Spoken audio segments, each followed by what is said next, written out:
Good morning. Hello, and welcome back, everybody, to another edition of the Inside Edge podcast. We are bringing you some playoff puck today. It is April 24th, 2026. And I was really hoping to come on here in full black and gold, coach, and make fun of the people of Buffalo. But I think they've led collectively for 11 minutes, but it doesn't matter when you're up 2-1 in the series. I Yeah. don't know. You want to start there? Is something else on No, the top there's of your mind? no, we might as well start right there. First of all, it'll probably go all the way, which means Boston's going to win some more games. Buffalo's up, obviously, but I was floored that in the first few games, the lack of production by Buffalo in the first, they had no goals in the periods 1 and 2, and the next game periods 1 and 2, nothing, nothing. It's like crazy. But I think it's more of a coincidence than anything, but you look at it like, wow, how can is Boston that good defensively? And I think actually Boston was that good defensively. So, a great series, one of many great series. And it's not over, but I believe there's three teams that have this, what I call magic, right, going to the playoffs. Montreal is probably one of the leaders in that my little magic category. Philadelphia, which I said before the playoffs started, I said they have this magic, and Buffalo. And otherwise, I probably would have picked Boston, but I believe Buffalo has a little magic going on, and it leads to great playoff hockey. And that is exactly what we're seeing from all the series, with the exception of the teams that are up 3-0, but one of them being Philly. But the magic that they've had, Philly's got great goaltending, but the Boston Buffalo series, absolutely, it's gonna go a long way. I don't see Buffalo winning it in 5 games. I just don't, and especially with Swayman, the way he can play and the way he has played. You lose 2-1 games, and you can't point any fingers at anyone. But what are your thoughts on that series? So I think I was right about a couple of things. I think Swayman's gonna have to steal 2 games, but when you're punting the games that he steals, that's kind of an issue. I think they punted away game 1. I think they took their foot off the gas last night, and it's frustrating to watch. You mentioned that they played good defense. I agree, coach. I think they played too good a defense at times. I think that's the main focus of their team once they get a lead, which they've had the first goal in every game so far, and it's very evident in the 3rd period they're playing not to lose, which Yeah. is how you Yeah. lose in playoff hockey, Yeah, unfortunately. that's how you lose in a lot of games, playoffs, regular season, but especially playoffs. You just got to keep your foot on the gas and let the chips fall where they may. I mean, in the offensive zone, there's a time to pinch if you're a D-man at the blue line, and there's a time not to pinch, right? And they have to just choose a little wiser. But a lot of me believes, the best defense is a good offense, and you just keep the pressure on. And when the good offense over the good defense comes to life, that's where you rely on your goaltender. But I will point out one thing. I was game game two, I guess, when the Bruins won 4-2, when Luukkonen gave up that goal from center ice on the backhanded Geeky flip. bouncer, yeah. Like, he played it horrifically, and I would have yanked him. And I'm thinking to myself, what would Peter DeBoer done? DeBoer would have yanked him and then hung him, I think. But you know what? In a game like that, when DeBoer pulled Ottinger last year, Game 7, 2-0, they weren't bad goals. They were just normal goals. They weren't bad goals like this one that Luukkonen gave up. I would have been absolutely infuriated with a goaltender. I would have yanked him, but I probably would have given him a start the next game. But you've got to send a message that it's not acceptable. He did get pulled eventually in that game, right?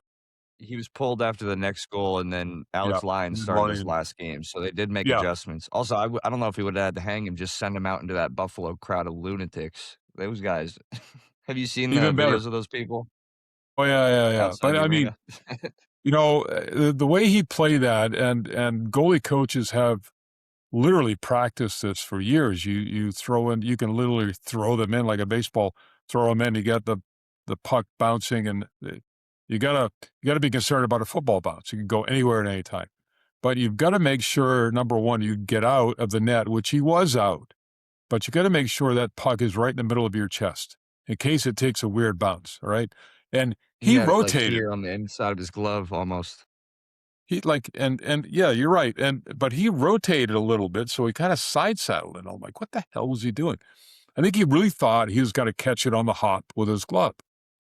Like, that is like someone dumping the puck in, and you're gonna stop a slow one, you're gonna stop it with your stick in front of the net, thinking, "Gee, what could possibly go wrong?" And then it takes a skip over your stick, it goes in. Same thing. You can't do that. You can't take any chances. Regular season, but boy, especially the playoffs, that that changed that game. It was 1-0, and if he just makes that simple stop on a dump in, it's still 1-0, and it's anyone's game. So The it game it could ended be 4-2. 3-0. It ended up being one of the more important goals. So it was Yeah, absolutely necessary in the end because, again, like yeah, I said, they took their foot off the gas at the end and allowed them to score 2 empty net goals. So yeah, yeah. But you know what? As long as, Lyon continues to play the way he is, as long as he keeps winning, I should say, they gotta stay with him, right? I would stay with him. And Luukkonen is a very good goalie.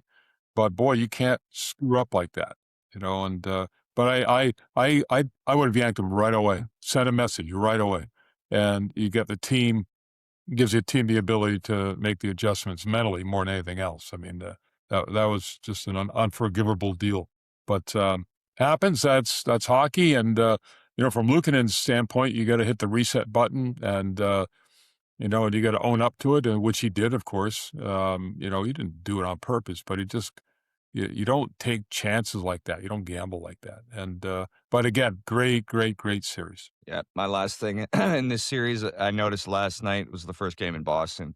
Buffalo, a young team, first a lot of playoffs, a lot of guys' first playoff experience. I think they were gripping the sticks a little less tight last night, which had me a little worried. They seemed a little bit calmer without that crowd and all the pressure at home of 14 years waiting for a playoff game. Yeah, yeah, When they yeah. if they can win close games like Sometimes, that, that scares me. sometimes it's way easier to play on the road. We all know that, and less pressure. But the what happens outside the boards. You got to focus on what happens on the ice, and 99.9% of all pro athletes they don't pay attention to the crowd. But what they can do, which is a mistake, is get wrapped up in the moment. It's game 7 or it's the playoff opener, whatever it may be. You can't get wrapped up in that. It is another game. You got to bring it. And and using your term a lot, you cannot take your foot off the gas. That's the one thing every team, every player has to remember. But you don't really think about what game it is, who your opponent is. Just go play the game. And, and one of my favorite sayings, let the chips fall where they may, but you better bring it. And that's why the goaltending gaff by Luukkonen, he didn't bring it. He let up a little bit, but, you know what? They're probably gonna need him again before the playoffs, are over, before the series is over. So, he's gotta be ready mentally and physically, and he'll be fine, I think. So, we'll Yep, see how it and goes. and to come full circle, coach Alex Lyon, the guy standing in now for Buffalo, is the guy that the Bruins chased, after they set the record for the best franchise in NHL history. They Right. chased him for Bob, and the rest is history from there. The Panthers went on to win 2 cups and Yep. yada, yada, yada, so Yep. he'll get Yep. another chance, Ukkonen will get another chance for sure, and I should quickly mention this, coach.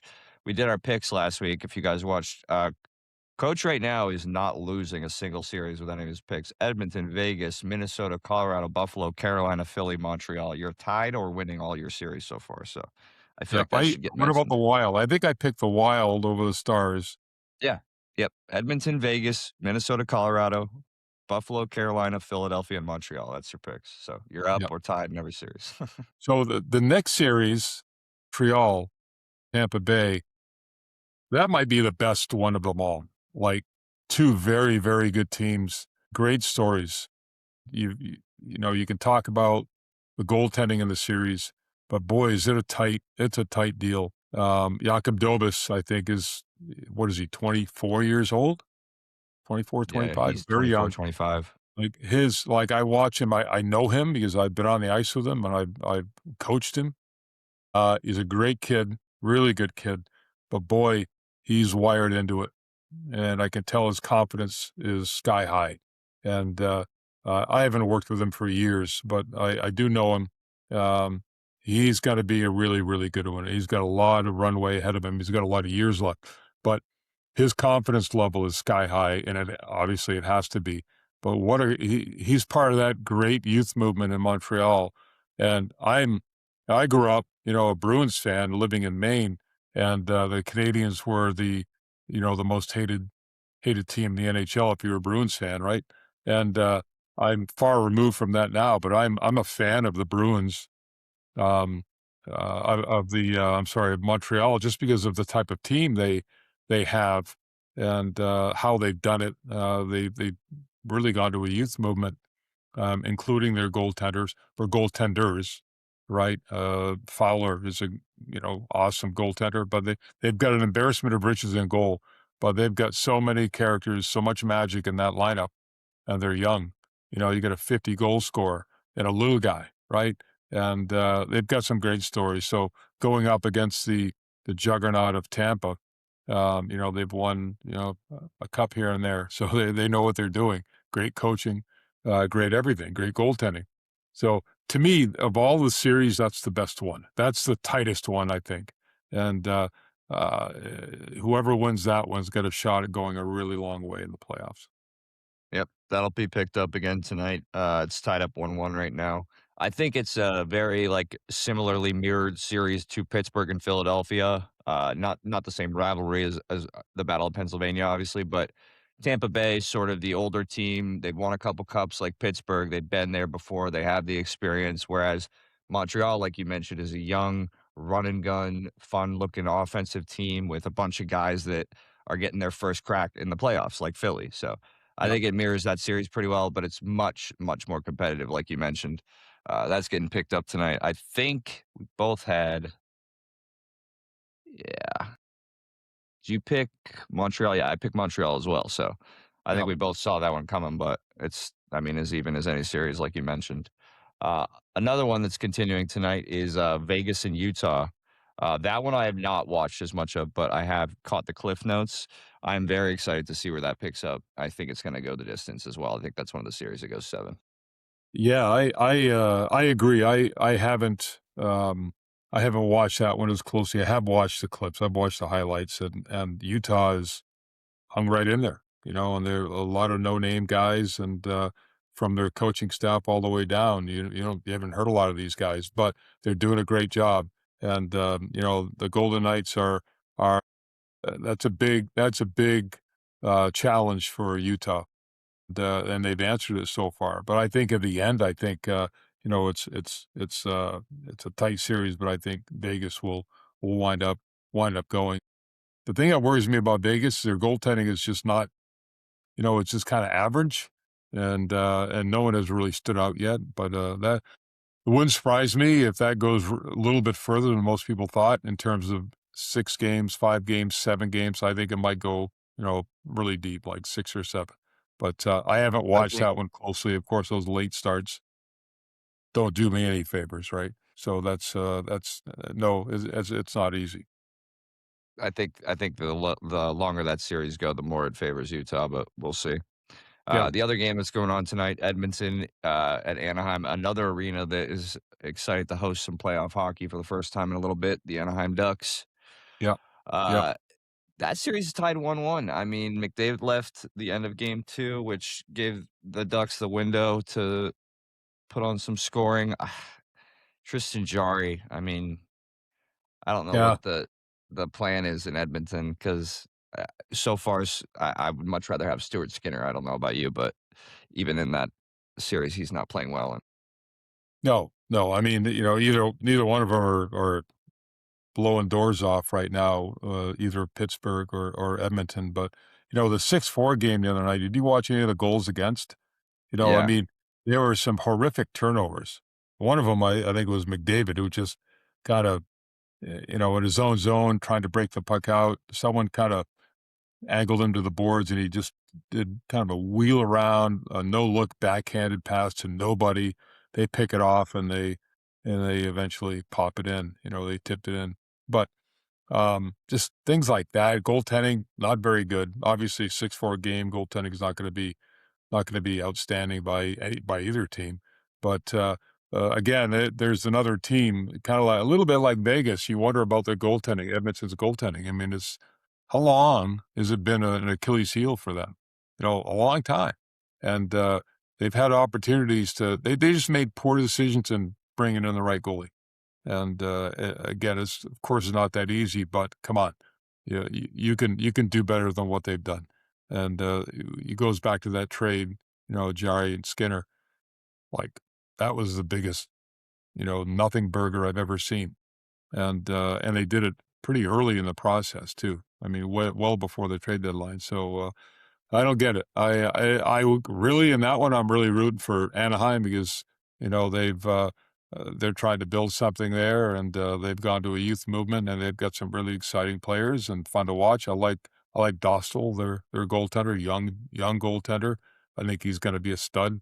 He's going to be around for a long time, and he needs that playoff success to just kind of build things up for himself, and then keep climbing the ladder. But I like Anaheim. I don't think they're going to win this series, but I think they're tasting a little bit of success, and winning a game here and there against a team like Edmonton is just great for their whole structure and their whole aura. I was gonna say, I think if you look at Edmonton versus Anaheim on paper, it's one of those things where, especially if you watch hockey the last few years, you're like, "Wow, that's a mismatch." Edmonton has so much Right. more experience, and I think you can't undervalue enough how much Joe Quenneville means behind the bench for a young team like the Anaheim Ducks. I mean, that Yep. that presence, the Yep. voice, the experience, he's been there before. It's almost like, he reminds me of a Phil Jackson of a hockey sense, you Yeah.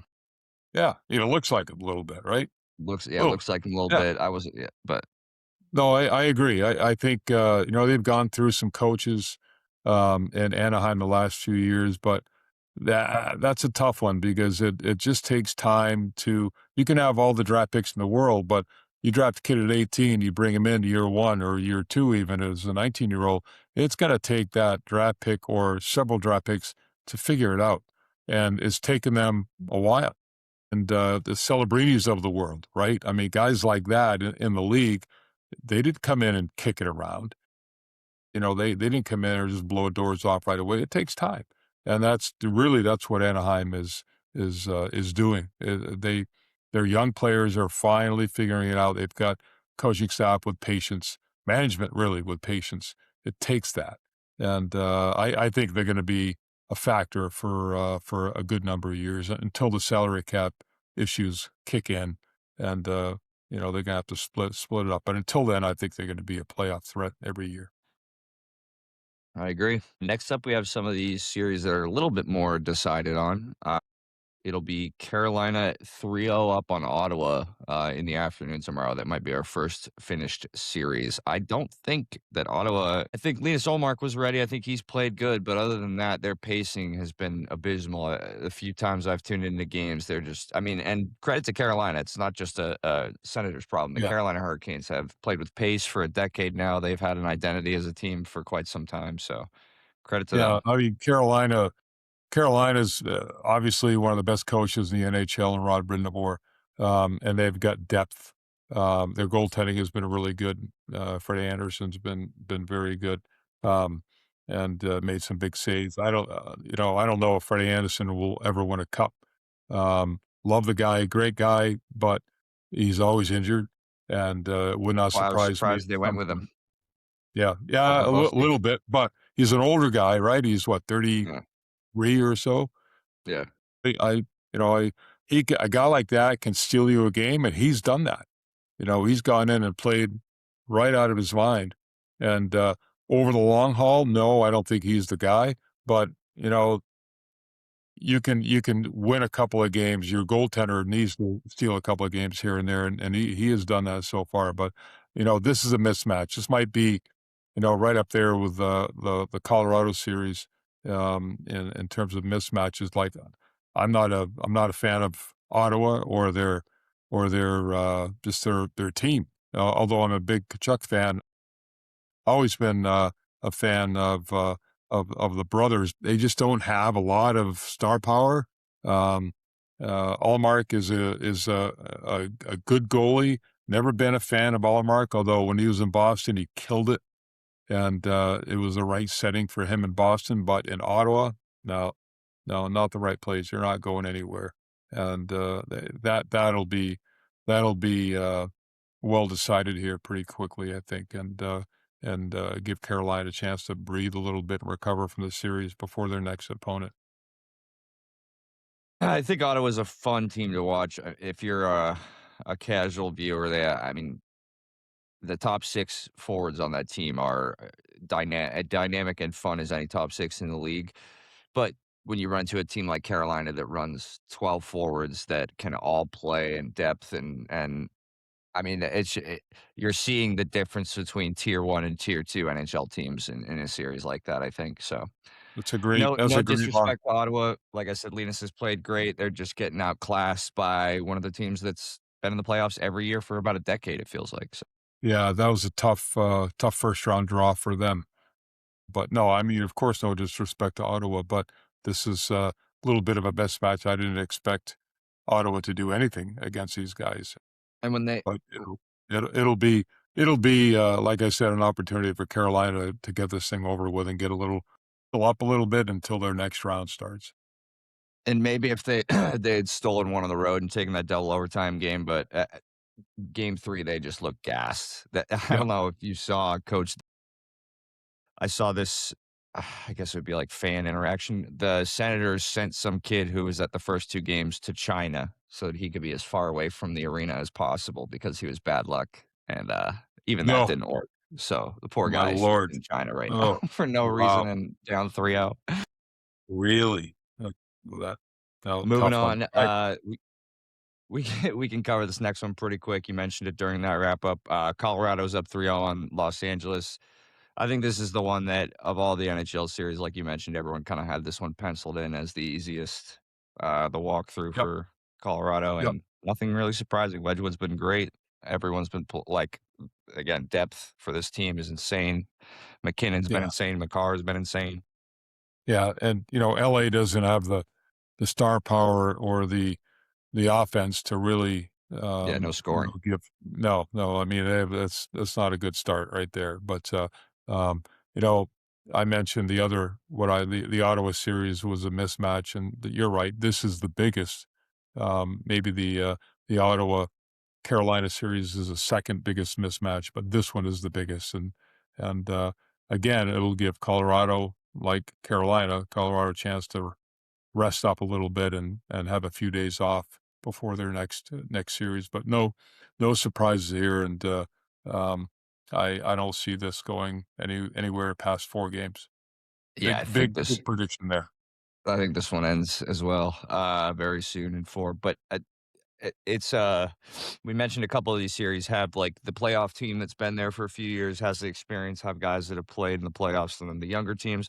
I think this is a younger team or an older team, excuse me, in the LA Kings who have been there for a long time. They're kind of on the back nine of their careers in some cases. And then you look at the Colorado Avalanche, who most of those guys are in the peak of their prime, like the best age they'll ever be, probably the best they'll ever feel physically. And yeah, that's a tough Yeah, place to yeah, run into if you're an LA King. yeah, yeah. They'll be swinging the golf clubs before you know it. The Kings will Yeah. be. And then I think we just have 2 left. We have Philly, who is up 3-0 on Pittsburgh, which is Yeah, just the yeah. most I shocking thought this series, would I think, for be. everybody. I'm a big Philly fan, again, because I believe they have some magic, and Dan Vladar, the goaltender, who I've never really thought much of, he has really played well. He played well during the season. Like, he was a big factor in them, getting into the playoffs, and he's a big guy, but he just looked like he has more composure than he ever has in his career, and he's a great example of how sometimes it just takes more time than coaches or management are willing to provide. They panic on goalies, but Vladar is he's a pretty good one, and we'll see. I mean, it takes consistency year to year to year to see if he's going to be one of the great ones. But right now, he's really good and he's confident, and the players you could see that they believe in themselves. I didn't think it would be 3-0. I predicted that the Flyers would win this series, but bit of an upset, right? But 3-0, if they sweep them, that'd be like a shock. But I think that Philly has earned it. But they've got great goaltending and they've got great scoring depth. They're not going to put 7 or 8 up on the board any night, but they believe in what they're doing. And Pittsburgh is just not, they've got star power, old aging star power, but they still have it. I mean, think of all the playoff experience they have in that lineup, and they're just not getting it done.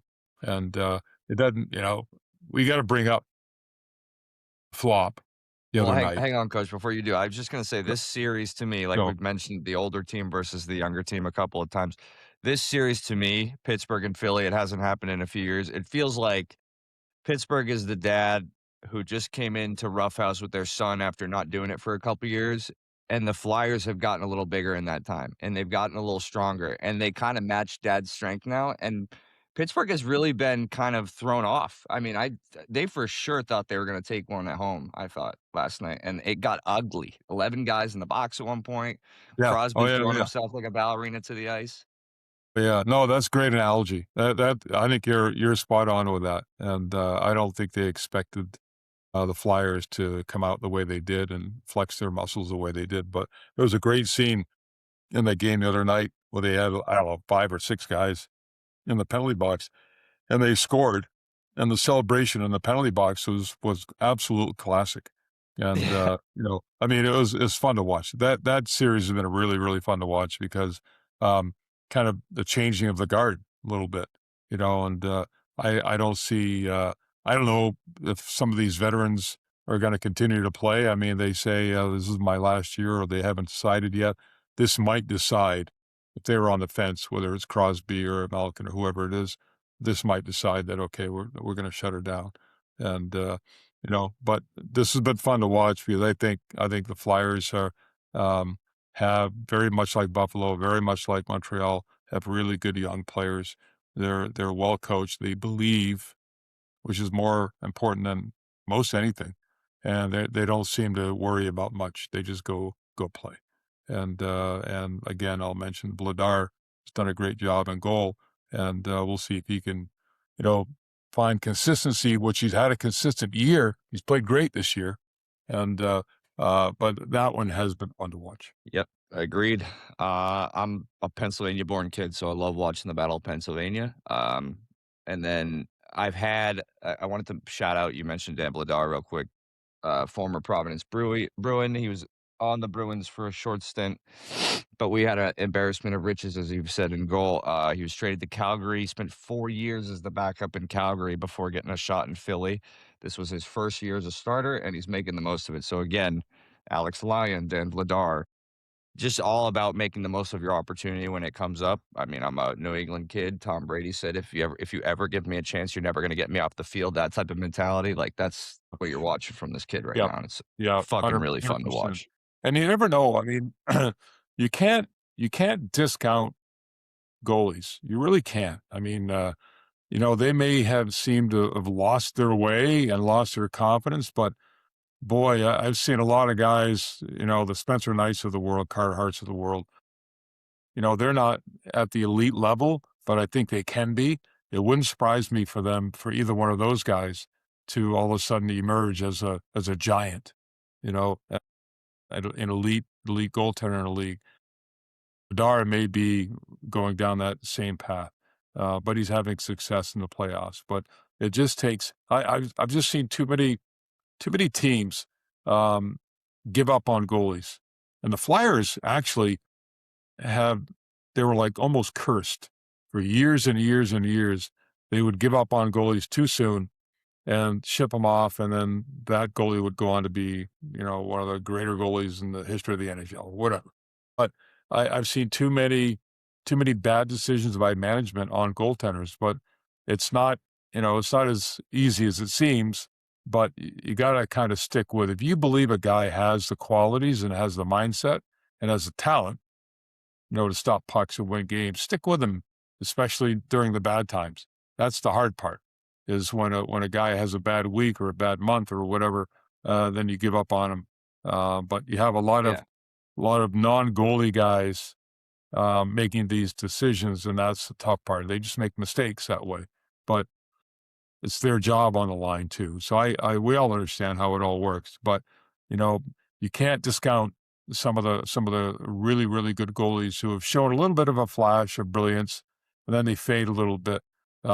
But that again, that makes you appreciate guys like Vasilevsky and Hellebuck who have done it for over a decade, like really, really brilliant goaltending year after year after year after year. That's the hardest thing to do. And a little bit, they're in different categories. Vaz has been on a great team or a really, really good team, consistently. Hellebuck has been on a kind of a weak team for the most part. They had a President's Trophy last year, but um, they have to battle for all their wins. But boy, when you get elite goaltending like that year after year, that's really special, and that puts you in the Hall of Fame. And both of those guys are going to the Hall of Fame. So, but my point of all this whole conversation is don't give up. It's hard to give up on goalies, and if you believe in them, stick with them all the way until they give up. And then, yeah, then you got to do what you got to do. But it's complicated, very, very complicated. Not that easy. We're not talking about junior hockey here. We're talking about a lot of money and investment. So it's not that simple. But it doesn't surprise me to see goalies resurrect their game and deliver. Yeah, this is a very, especially in my lifetime, coach, a very recent thing where the leash has gotten shorter, but the expectations have only grown for young guys. So, I mean, of course, and you were talking about Philly being one of the, I think Toronto is guilty of this too, where they anoint a guy and then they Oh, pull him and kill his career. So you want to talk um, about a guy that I remember Philly giving up on at first, a little Russian guy by the name of Sergei Bobrovsky. I don't know if you ever heard of him. He was on the there you go. Flyers in 2011, 2012. They traded him in 2013. He won the Vezina. Yeah, yeah. I mean, Just another he's really example. he's one of several that they've had, but I swear they've been cursed with goaltending ever since Pelle Lindbergh, back in the '80s, passed away. Great Swedish goaltender. I watched him as a kid in Portland, Maine, coming up through the American League, and he became a folk hero in Philly, and then he had a tragic car accident and died. But uh, but ever since then, it's like they've been cursed in goal, or I should say, cursed in their decision making I was to in say goal. they've helped themselves out plenty. Yeah.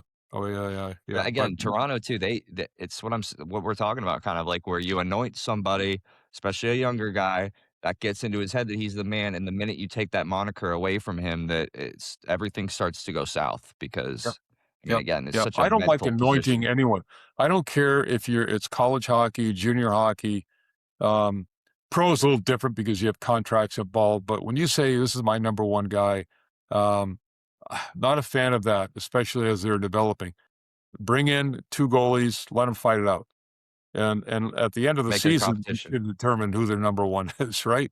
Or who's going to play in the important games. Then you figure out who your number one is just by playing them. But I'm not a big fan. Like I think Toronto is equally they're cursed. They're cursed in every department. There, they really are. And it's management. They're so departmentalized in Toronto. There are so many employees, so many. It's crazy how they operate, and that's what money will do. And they think that the more money you throw at a problem, the better it's going to be. No, common sense has flown right out the window in Toronto, and it starts ownership. All starts there. It starts at the top, and you bring in the right place, the right pieces, GMs, coaches, players, and the right characters. That's what you need. But their goaltending has been, you know, Anthony Stolarz, who grew up in junior hockey with Hellebuck. He was anointed when he was 18 or 19, just because he was He's one I very think big, of. very athletic, very raw, Him and right? Spencer Knight is another one I think of. Yeah, There's a lot of yeah. guys that Don't you do hear that. about coming up and their careers decided on before they make it a stop in the NHL. Yeah, and Hellebuck was the guy who was anything but anointed.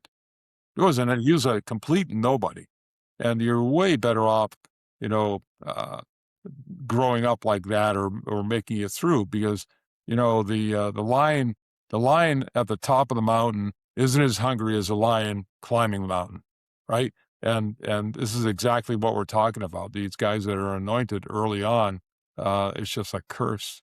But I think Anthony Stolarz, his curse has been he's injured all the time, every year, injured. When he's healthy, he's played great, but he's been a backup. His majority of his NHL career has been a backup. And, he goes to Toronto and he's played very well for Toronto when he has played. But again, he was anointed. They handed him a pretty lucrative contract, I think a 4-year deal last year.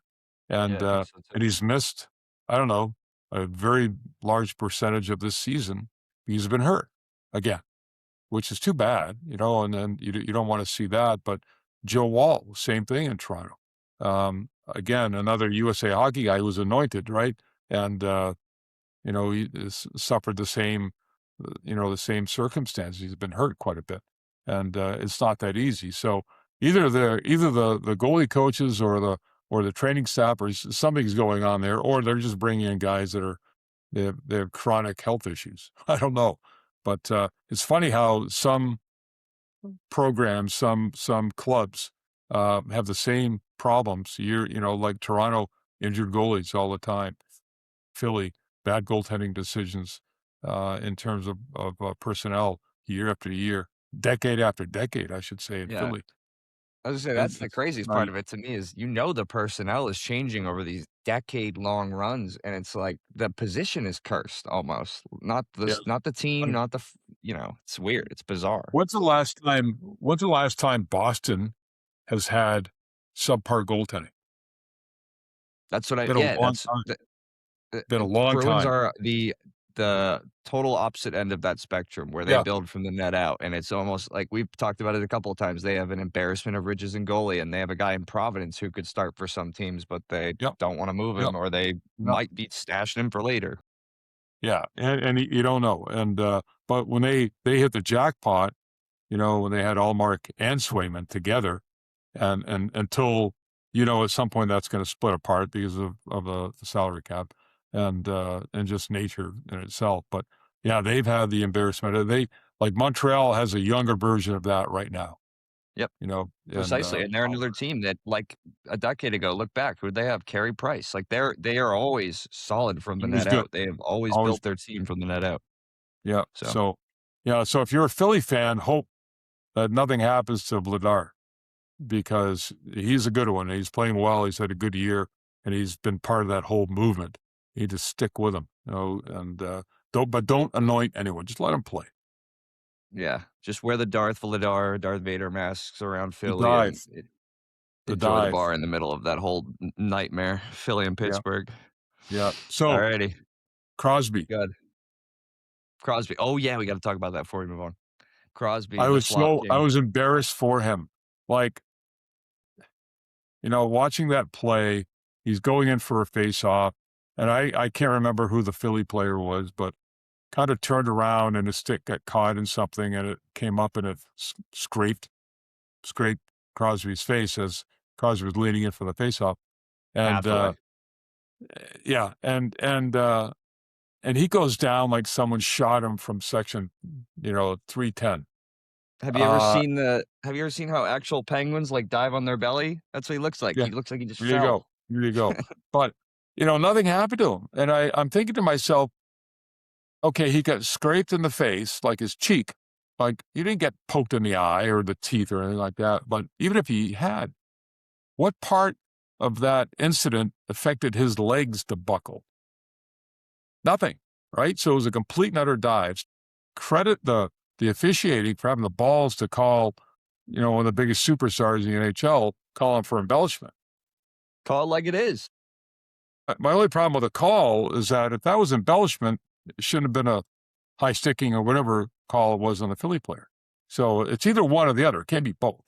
But I've always had a problem with the embellishment calls over the years. Like it's not both. Both didn't happen. Either the guy faked it or the guy did it on the other side. But Crosby to do that, I mean, this is what soccer has done, has brought this element into the NBA is way worse, I obviously, was gonna than say the NHL. I can But show it without, well, sound. This you can see, like, he doesn't even come close to him with the stick. yeah, yeah, and Look at that but buckle. look at him buckle. I'm like, this is so bad. I I mean, mean, stop. this is just that's just a bad that's a pathetic look right there. It is. It is. That's And sad. there better be blood, right? And there was none. But Nah. even if there was, what part of that? What part of that incident affected his legs to go out from under him? Nothing. His mind. If I was Rust or anyone else, I might have skated up to the guy, give my own guy a two-hander in the back of the legs for Yeah, doing that. get the up, dude, you look ridiculous. Awful. It was embarrassing. And you know, what's even worse, he's like one of the best players the league has ever seen. You know, Yeah, there's young people that have already put their flag. They're either in Ovechkin's camp or Crosby's camp. I said that before the show. You're either a guy who subscribes to that methodology of play where I'm trying to draw a penalty. What do you want from me? It's my job to win the game when there's a right and a wrong way to do things. I'm personally more in the Ovechkin camp, old school, put your head down, take a hit to make a play type of guy. But yeah, that's another way. All righty. We'll be back next week. I'll see you very soon, coach. I'll probably see you next week. So, well, I'm the same way. If it's under 12 hours, that's how I am usually. It's gonna be game 6 the night before and game 7 the night after, so maybe we'll catch one of the games together, coach. Alrighty. Until next week, guys. Thanks for listening.